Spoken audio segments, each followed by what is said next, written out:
talking about the case of Rey Rivera. This is an unsolved case, and it's one of those cases where we all have a strong guess of who done it, but there's no physical evidence linking them to the murder, and that's really frustrating. The first time I came across this case was after watching the first episode of Netflix TV show Mysteries Unsolved.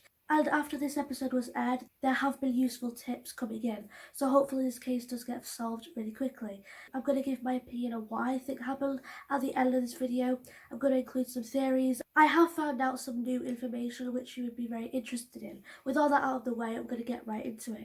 Rey Rivera was born on the 10th of June 1973. His parents were Angel and Maria Rivera.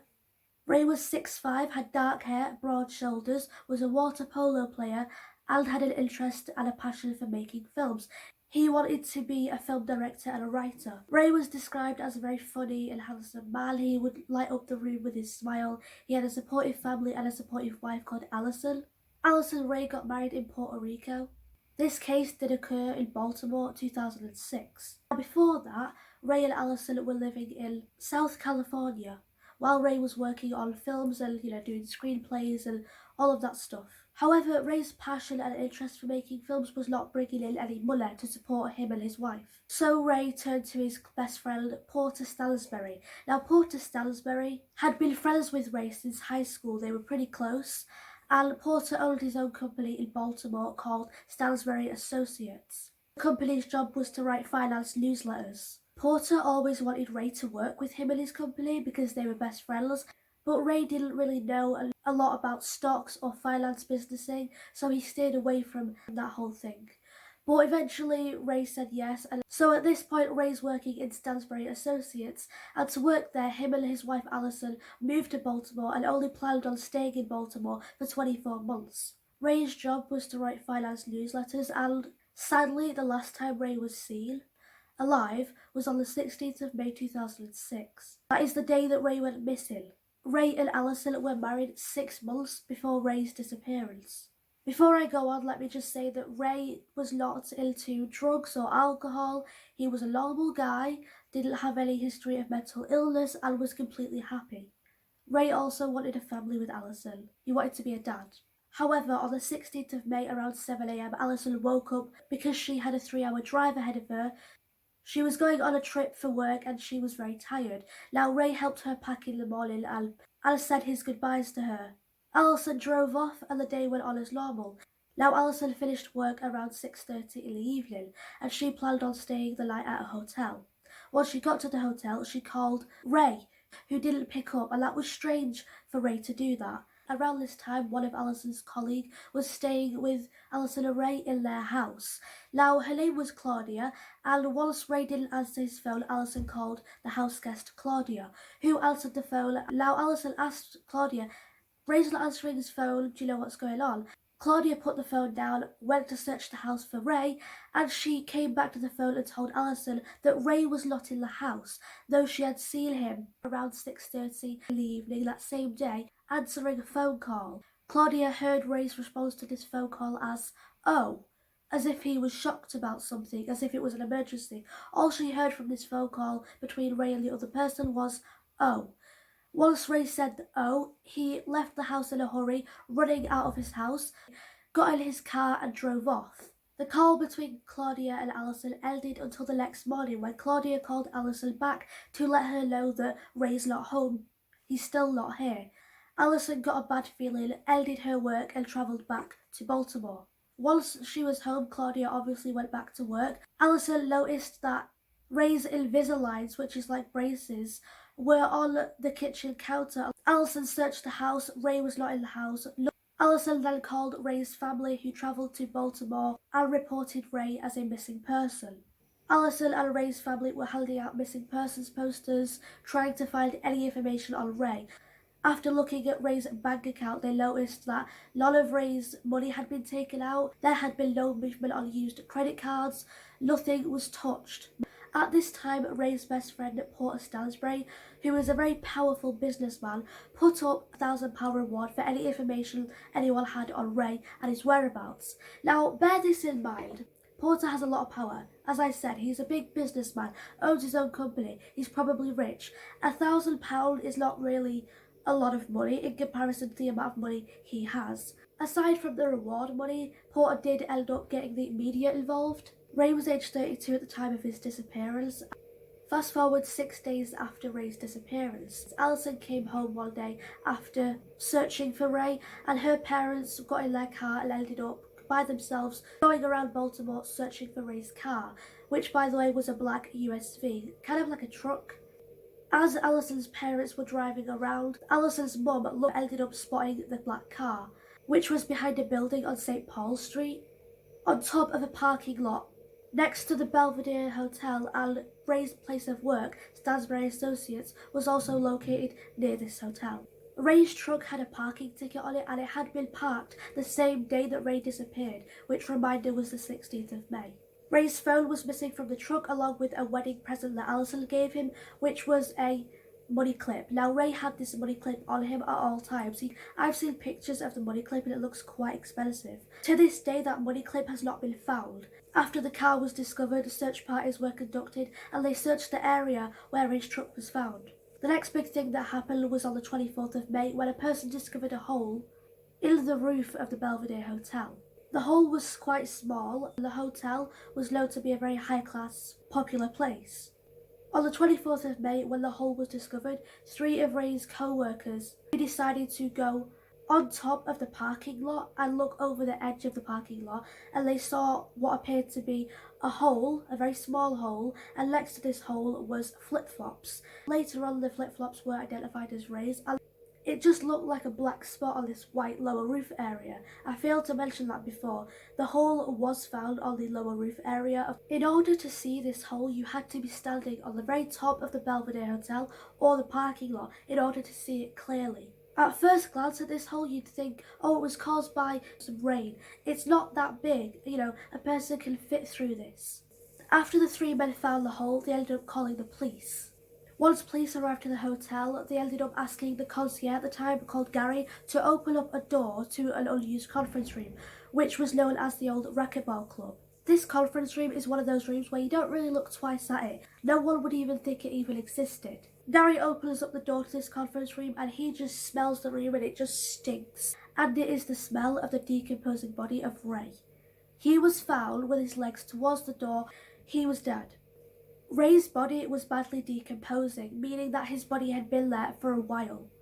Now, when it came to investigators to come to the hotel and identify Rey's body and, do their job, they couldn't really get any information on what happened to Rey due to the decomposition process. At this point, he's been missing for 8 days, so the decomposition pretty much destroyed any evidence of identifying what happened to Rey. Above Rey's body was the hole that the 3 co-workers had found earlier on. After Rey's body was found on the 24th of May, an autopsy was done, and Rey had such bad injuries. Rey suffered multiple ribs fractured, punctured lungs, deep cuts around 7 to 9 inches, damage to the base of his skull. His right leg had 2 different breaks in it, to the point where the bone was actually coming out of the skin. Due to the autopsy, it shows that Rey came from such big heights. The biggest theory is that Rey committed suicide. Now, at first glance, that would sound probable. There's a hole in the lower roof area. His injuries show he came from such big heights. Investigators at first glance theorized that Rey jumped off the very top of the Belvedere Hotel and went through that lower roof area, creating the hole. Now, at first glance, that would seem the most probable theory. However, it doesn't really connect. Like I said before, Rey had no sign of mental health issues, and he was happy, he had just recently gotten married, and from the hotel to where the hole was found, that was a 45-foot jump, which sounds impossible. And the very top of the Belvedere Hotel itself was 40 feet. Investigators then leaned towards the theory of, maybe Rey jumped from the parking lot structure, but to even jump from the parking lot structure to the hole, that's even a tough distance. The position of where the hole was found didn't really make sense right from the get-go. Bear in mind that on the very top of the Belvedere Hotel, there's a lot of different structures. There's air ducts, that kind of thing.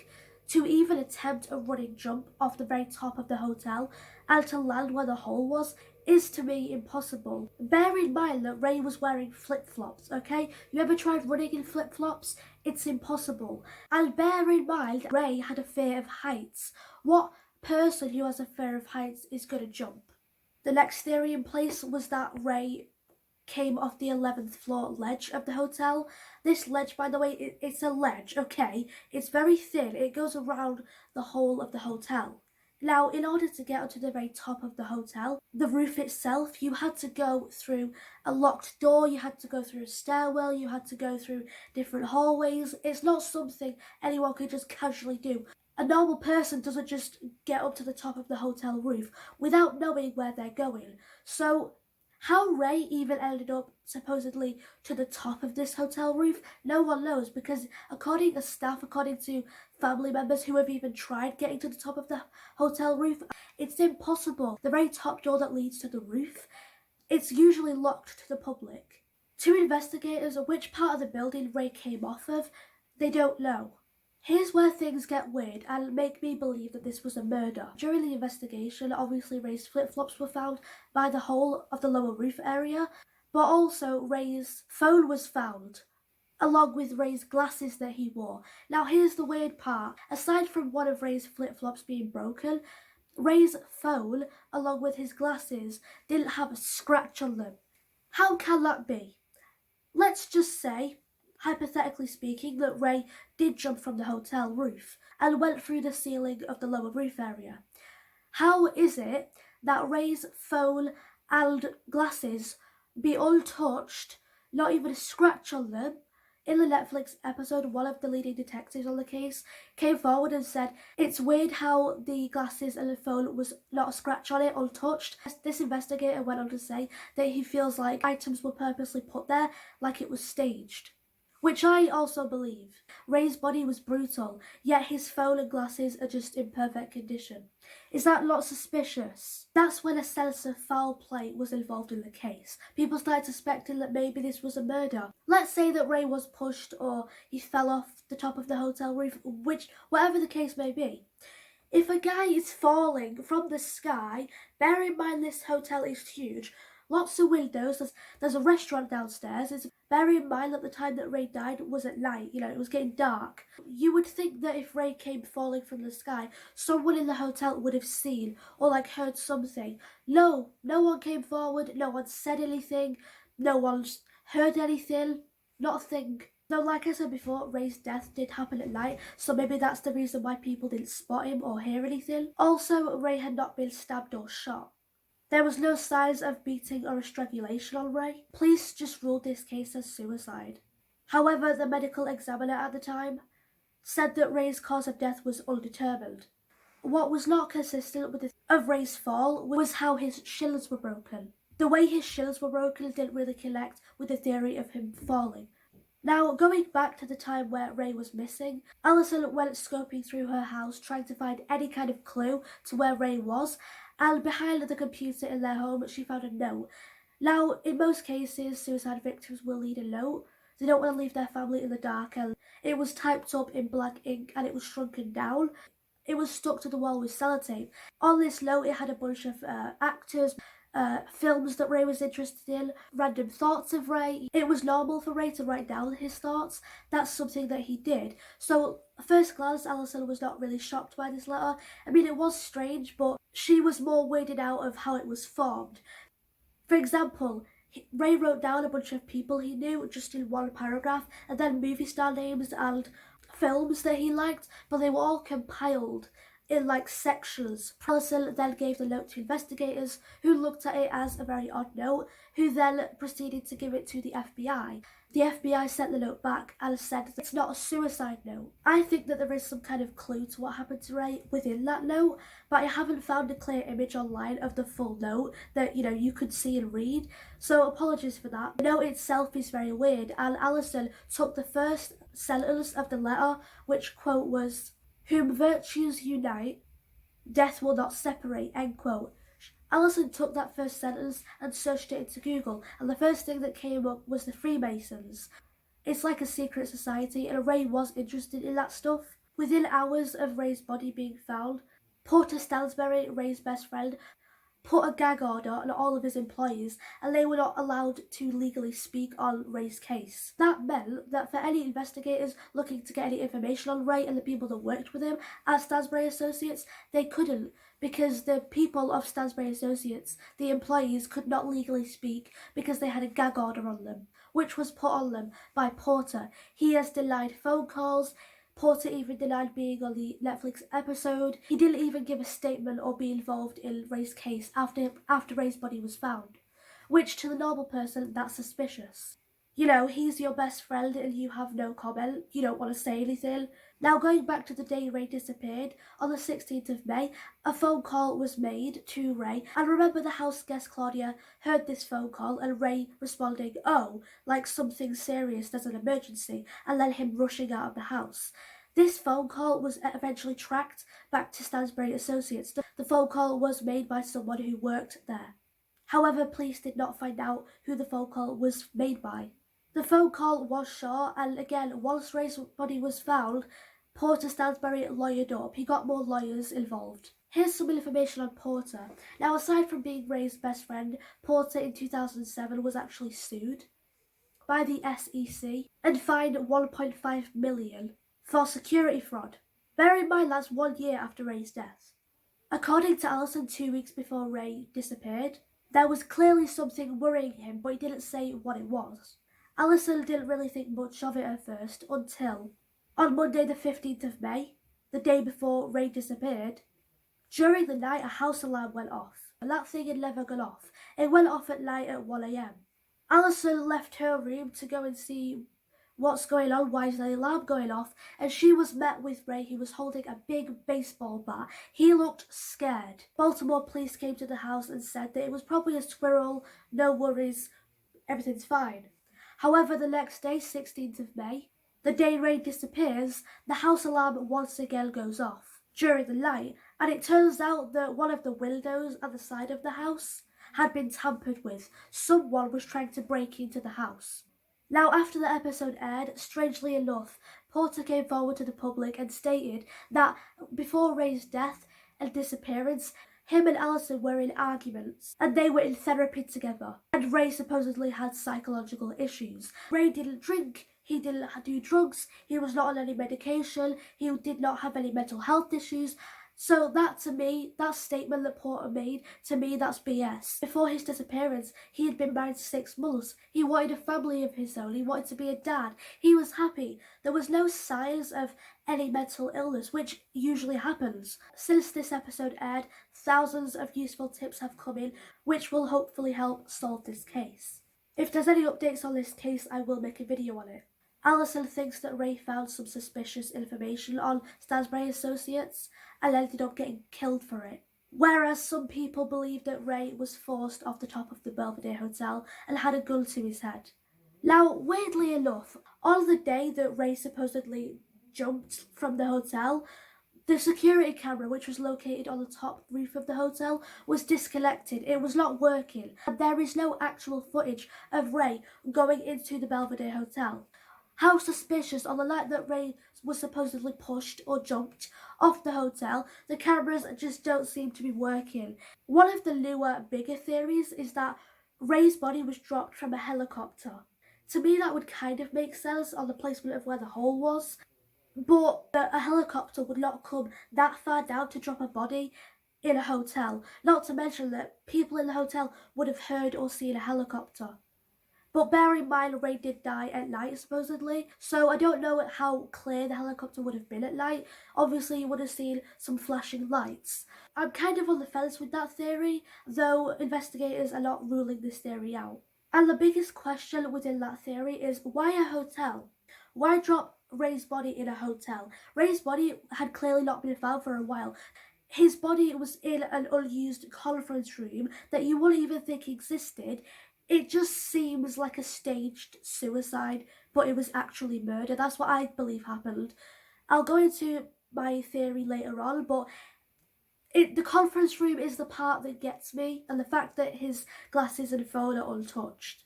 New evidence has come forward, so I'm going to talk about that now. The small new piece of evidence involves a penny which was found in Rey's pocket when his body was discovered, I don't know why this small detail was not mentioned in the Netflix episode, but it should have been, because I find it quite a small detail, but it could lead to much more. This penny was given to him by Alison, and she found it on one of her work trips, and the penny had a heart cut out of it. And when Alison gave it to Ray, she said to him, quote, "Whenever you need me, you hold this penny and know I'm close," end quote.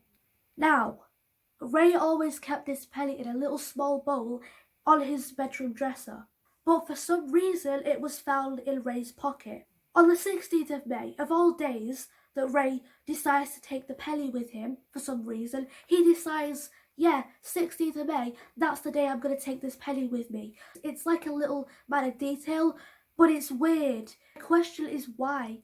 Why take it with you? More weird stuff on Porter Stansberry.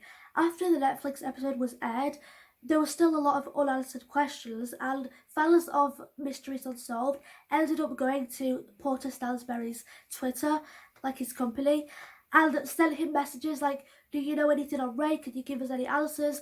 Those people were immediately blocked by Stansberry and Associates. Is that not odd? Clearly Porter has something to hide. Here's my theory on what I think happened. But I do think that Ray knew, like, he was going to get hurt, that something was going to happen to him. So he took the penny with him on that day Alison gave to him as kind of a safekeeping and memory thing.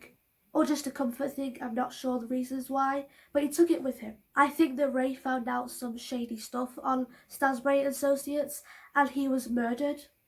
I mean, Alison did say that in the days leading up to Ray's disappearance, he seemed worried about something. I think that Porter Stansberry is involved in Ray's murder. That's my opinion. I mean, it's suspicious how Porter's acted throughout this entire case. Porter may not have physically put hands on Ray, but he could have hired someone like a hitman of some kind to kill Ray. That may seem wildly out of the box, but think about it. Porter was involved in a security fraud in 2007. He's done some shady shit. He owns his own company. He is well known. He is rich. He has a lot of power and probably has spent a lot of time with Ray during Ray's time in Baltimore. Porter and Ray are best friends, okay? They know each other very well. And also, I think the phone call that was made to Ray from Stansberry Associates on the 16th of May, I think that phone call was made by Porter. Alison has said that the housebreaking, she thinks that is connected to her husband's death, which I'm with her on that, I believe her. Someone was clearly after Ray. I think it was a hitman that Porter hired. And for those of you thinking, that's out of the box, it doesn't seem like that, well, think of it this way. Porter has a lot of power. He's Ray's best friend.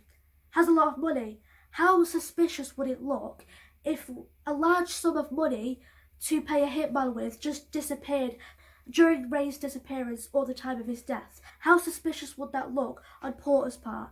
How else would you pay a hitman if not with money in hand? Oh, I don't know, maybe valuables.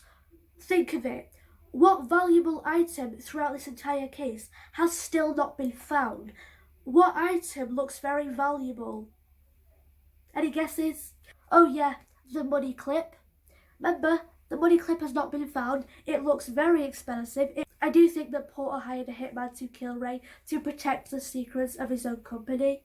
If this theory is correct, whoever the hitman is, I do believe that he most likely forced Ray off that building. Though the whole still doesn't make sense. I don't see Ray jumping from a building. He's afraid of heights, people. That's just me, that's my theory on what happened. To be honest, with Porter paying off a hitman with the money clip, it would make sense because he's covering his tracks. It doesn't look suspicious on Porter.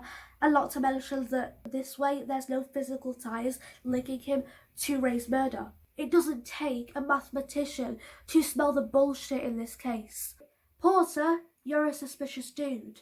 But anyway, that is all I have to say on the case of Rey Rivera. It is an unsolved true crime case, and if you like these kind of cases, give me a like and also consider subscribing. Have a good day, and I will see you very soon. Take care. Bye.